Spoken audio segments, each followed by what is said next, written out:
Well, that brings up my other question, which is I understand that he was so committed to an ensemble of actors without anyone sort of breaking out with melodramatic moments. You know, the usual Hollywood approach. There would be this extraordinary breakout scene for each one of you or something. And so could you explain, did he explain that at all, or what was your sense of that? No, not really. I mean, it was much more in the nature of the story, I think, and Peter's lack of sentimentality and not wanting it to be that kind of a story. I mean, there are things that happen that are hopefully are moving, but it's never some huge emotional release of any kind. I mean, the people were still trying to survive all the time, and he really wanted it to feel like a group of people depending on one another to do this thing.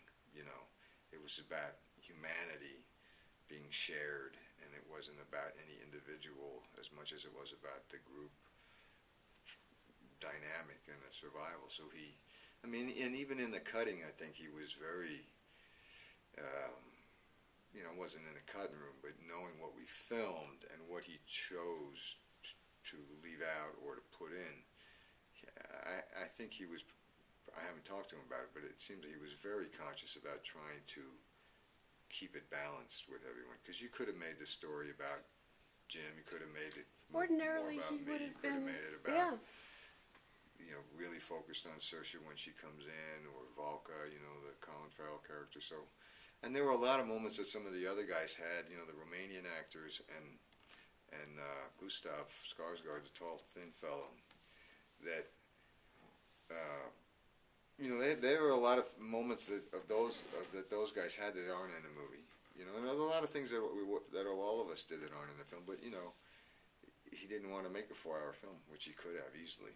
Well, the through line with your character is fascinating because you're the loner, and your humanity is established early on. You have a code that you live by, but and the Sturgis character trusts you, but you keep to yourself, and it's the Saoirse Ronan character that kind of brings you out and brings everybody into communication with each other.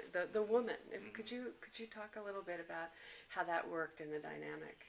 Yeah, I mean, Mr. Smith, the character that I play, he's a sole American in the group, and which is a fascinating story into itself, which we'll talk about later if we get to it. But yeah, and he basically he says early on, one of the first things he says to Jim's character, Sturgis, is kindness will kill you here. This is not a place to be sentimental, not a place to go out of your way to help anybody, because if you don't help yourself constantly, you're going to die. And then you got to look out for number one.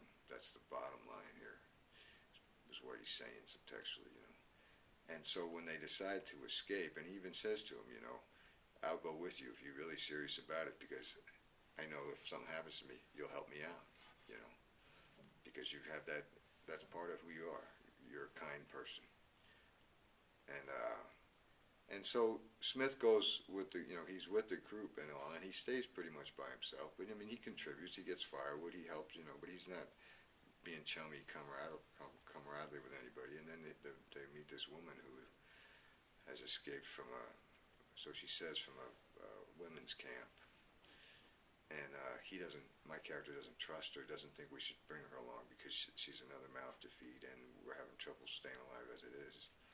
But gradually, over the time that we're walking together, when she does join us, he becomes protective of her, and she brings out his humanity, and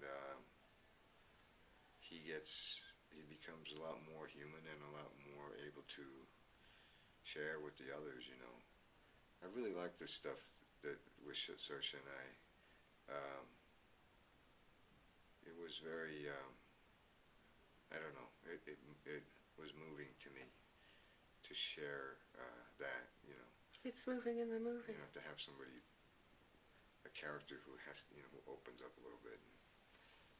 And when he calls her on her lie in the forest is something I felt really good about. I felt so present doing that, just so honest in a really good way, so it was fun. Seems to be what Peter Weir was after, I think so, yeah. as opposed to. Well, I mean, that was one of the things that, other than the fact of just working with Peter again, because I had remember I was doing some interviews after Appaloosa came out. People were asking, what do you want to do next, or who do you want to work with? And I said, number of times I said, I'd love to work with Peter Weir again. And not a couple months later, I got a call that he was doing this thing, and I said, well, I really hope I can be a part of it. So I'm glad it worked out.